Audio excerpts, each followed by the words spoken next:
What's up, YouTube? It's Mr. Ferguson here. Once again, thank you guys for coming back here to Central North Carolina here in my lawn.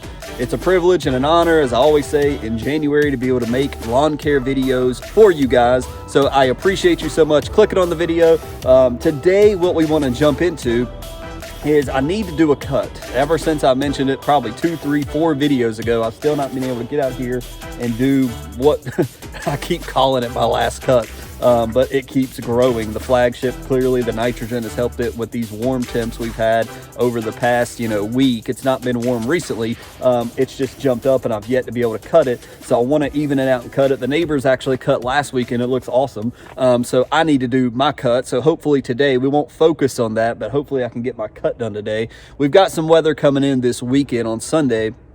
After you're seeing this, it's supposed to be snow and sleet and mess and maybe rain, who knows. So I want to kind of get the cut done finally and let any moisture, let it all grow together. So anyways, what I want to do in this video, again, thank you for joining. We just want to do a simple lawn walkthrough and video, show you where I'm seeing Poa annua. We had talked about that in past videos. The last couple videos I showed off my drone. So for the mow, we'll actually throw the drone up. I'll kind of do a little flyover, show you that footage. And then once I'm done, instead of showing you the traditional ways I walk around and show you the mow, we'll do it via the Larry, the drone was what I call him. So it's something different. So it'll be a different point of view, be able to see if that makes any difference or not. I don't know. We'll find out together. But we'll walk through the lawn. I want to show you this area under my window right here where we had the tenacity problems. I want to show you that. I want to show you down here by the shed. I want to show you the playground area where we did repair and put down topsoil and stuff not too long ago. I want to show you that and show you the good, bad, and the ugly of my lawn. The color, as you can kind of pick up on the flagship app that we put down. When was it? Late in December. So it's looking great. Spoiler alert. So with all that said, let's take a walk around. Let's look at the lawn. Thank you so much for clicking on the video. If you've not subscribed, consider subscribing. We're a little slow here in the cooler months here in North Carolina, but things will be kicking off very soon. Next thing, major thing we'll be doing here on the channel is pre-emergent, because we want to stop all the crabgrass coming in the spring and the summer. So we'll be doing prodiamine. We'll talk about something probably on that video coming up soon as well. But thank you for clicking on the video. Share it, like it. Let's do a quick lawn walkthrough. So quickly, let's walk around. I just want to show you guys a few things. It's tough to see, but if I squat down, you can likely see some of the taller grass. This is a little slope here. I don't know if you can see it or not, but that's why we want to cut today. There's just some grass that's grown over the past warmer days. But right here, I really am shocked by this area right here. This area has really bounced back. And if you guys remember in the very beginning when we first planted, the tenacity hit this dense shade mix.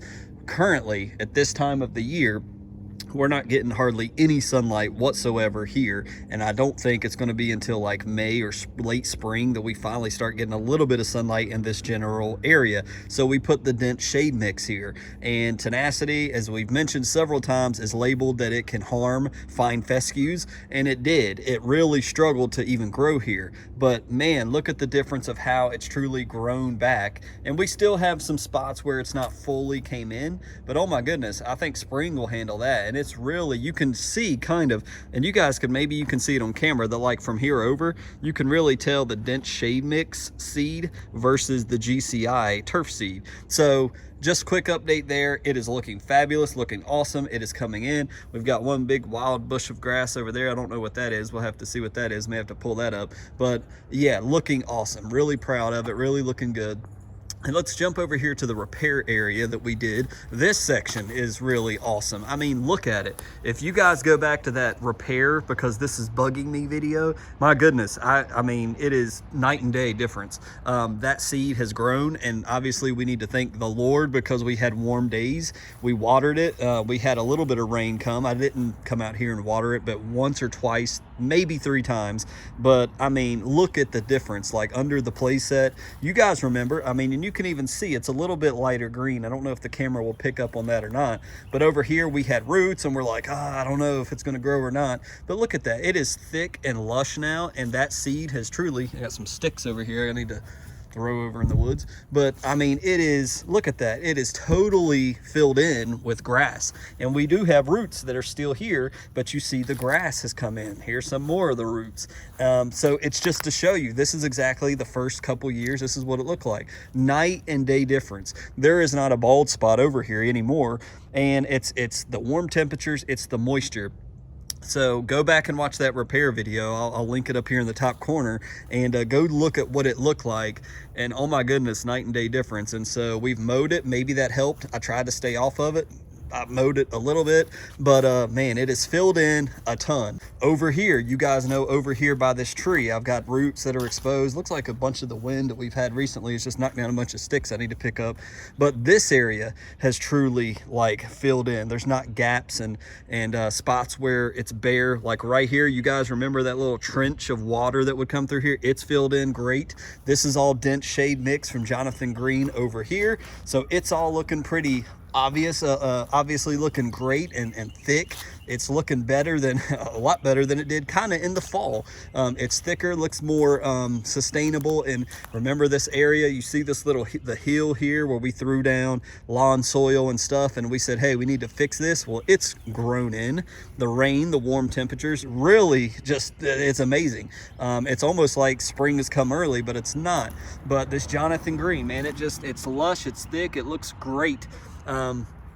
And then you got, remember the speed zone video we did? That's where you'll see some of this, where we destroyed some onions. And I told you the speed zone would knock them out. Well, it did just that. And there's some onions. There's some that kind of got hit, but not as well. So we've got onions, so you may see some of that. But moving up the bank, we still got deer issues that want to keep coming and eating our bushes. So just yesterday, they were over here on this side of the property. I got my little BB gun and shot at them, and 3 of them ran off. So who knows if it scared them enough or not. But moving up this way, you will see some light colored grass like right here.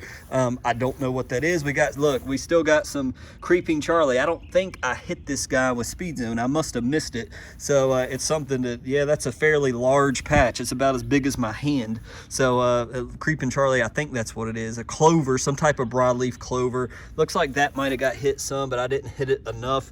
Sorry for the camera not wanting to work there. So we need to hit those guys, but we got a little bit of that there. And then here we go. We've got a little bit of the POA that's popping up. And remember this area, if you guys go back to the summer, this area was devastated. I mean, we basically replanted all of this as new grass right here. So it will not surprise me the least bit if we have a little bit of POA or a lot of POA right here, because it was bare for a very long time. It's filled in. We got some type of wild grass right here that looks like it got hit by the speed zone, but some type of different type of, I don't know, it just looks like a different type of, maybe a barnyard type grass or something. I don't know what that is. Comment if you have any ideas, but it's pretty, it's growing a lot taller than the rest of the grass, so let me know if your thoughts on that. But moving into the front yard, we need to improve our ring this spring. We did this in like spare the moment. It's not worked out. It wasn't done properly, so avoid that, don't look at it. But the rest of the front yard is looking awesome. But as we scan over it, you can probably tell it does need to be mowed, which again, hopefully we'll do that here in just a little bit this afternoon. And then moving up, the main areas I wanted to show you guys about Poa annua is right here in the ditch area. Remember this area that was all brown where we had killed it off right before we seeded? Well, it's come back. We still have some of that browning from the Bermuda. As you can see down here at my feet, we've got the Bermuda grass. It's lying dormant, so it's just sleeping, doing its thing. We'll handle him with Fusillade in the spring, early to late spring. And then for the Poa, like I'm speaking of, it's a little, it's early in the morning. We still have some random weeds. I didn't do a blanket spray. Remember we talked about blanketing the whole yard and herbicide? I don't want to do that. I did a spot spray, so it's likely I just missed some of this stuff, or my mixture may not have been strong enough for some of it. Let me keep, this camera does not want to cooperate with us today. But mainly, guys, I wanted to show you the Poa. Basically from right here, I've got Poa annua truly coming up all up in the ditch right here. So it's aggravating, it's frustrating. Because of it, I'm just going to bag when I mow today. It's wet, so obviously I'm gonna wait till this afternoon when it dries out some. But that's where I'm seeing the most Poa. And then the bank is doing really well. If you see some of the light spots that are like a white, that is where we killed some of the onions with the speed zone last time. So that's what that is. But the bank is looking great. Let's get out of the grass and go on the concrete. Here you see where, again, me and my daughters actually got over here and I cut out some of the POA, but I was like, you know what? I said I wasn't going to do it. I tried to, but there's POA all down here, and it's like, I'm not going to do that. It's a winless battle, I fear. I sprayed that speed zone to see it did knock out a lot of junk that was right here. It looks like, and so a lot of that, either it's gotten run over several times or the speed zone has taken out a lot of junk, but I'm seeing a lot of POA mixed in here. So as I kind of come down here on the edge of the sidewalk, you can kind of see where the POA is creeping in. I hate it. It's got a few little seed heads. It's not crazy amounts of seed heads, but you can kind of see as I walk, that's where I'm seeing it, as well as in the ditch. So mainly right here and in the ditch is where I'm seeing the most POA in my entire yard. As far as the bank, you can see, man, this Jonathan Green, Solar Green, ooh, look at those blades. They are ready to grow. Now notice that it's less growing by the road. Once again, we got more POA on the road side, but then it's like major growth over here. It makes me think underneath, like this side near the road, there may be some rocks, some gravel deep down, and the roots just can't get down. But over here, the roots are able to dig deep, and so you can kind of see how it's low to the ground, and then all of a sudden the grass starts raising up, going up towards my yard. So just something to look at there. But overall, the yard is looking superb, and the color from Flagship really looks awesome. So the mailbox area is doing well. Nothing to report over here. It's thick, it looks great, not a lot of POA. We do have some dormant stuff from the neighbors that's probably crept over, but overall this is the area, the strip I was talking about with the fusillade video, where I talked about how I would cut it low, use glyphosate and replant. And this section I've not had any Bermuda return, so that method does work, at least in my experience here in North Carolina. This is all. I don't see any Bermuda that's lying dormant. There's some near the edge, like right here near the edge of the neighbor's side, but in my section, all that Bermuda I had, I don't see any of it. So that method did work for me. And moving on to this little side piece of the yard, everything's looking great. Everything, the color is looking great from the Flagship. We had some different colors happening, but when the Flagship really is kicked in, everything greened up together, and so it's been looking awesome. We got some wild things, you know, wild grasses that I don't really know what's happening, that, you know, that may be something we need to pull up later if it continues to be wild or it just took off. But yeah, we got the Spreader Elite. Remember the spreading fescue that Pete had sold? We put that here in the backyard, so that's what we're looking at here, mixed with GCI turf, mixed with Cool Blue. A little bit of POA over here on the bank, it looks like, by by the mulch and stuff right here, but not a lot of POA seeds. I don't see a lot of POA heads, seed heads popping up yet. Everything color wise is looking awesome. And even over here on this side of the bank, you guys remember how bare it was over here. It's really filled in. I have to tell you, the rain, the moisture, the seed, the extra seed we've put down has made a huge difference. It's not perfect by the tree, but look at that. I mean, all of this, it's just really filled in great, and it's taken some time, taken some weather, taken some seed and some moisture, but it's really filled in great. So I wanted to show you that. Let's get a mow on this thing. I'm not going to set the camera up. I'm just going to mow. I'll show you some drone footage of before, show you some drone footage of after, what it looks like, and then we'll close out the video. But thank you so much for walking through with me.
So there you have it. And I was talking to Mr. Kevin and I confirmed it that this is the first and only mow I've ever done in January. So thank you for coming and on a historic day when history has been made when I've mowed in a January. Now, as I told Mr. Kevin, and he said the same thing, this is 100% the last mow. I'm not mowing in February. We'll just let it ride, and the next time we'll probably take the rest of this month, February, off, and we'll be mowing maybe again in March, likely. But thank you so much for coming back for this historic January mow. Hope you guys enjoyed the little lawn review, the little flyover, and the little comparison of before and after of cutting the lawn. It needed to be done, so I'm very happy. Thank you so much, as always, for joining me. We'll see you guys on the next lawn care video. Check out the midweek quickies if you're interested. God bless you. We'll see you on the next one.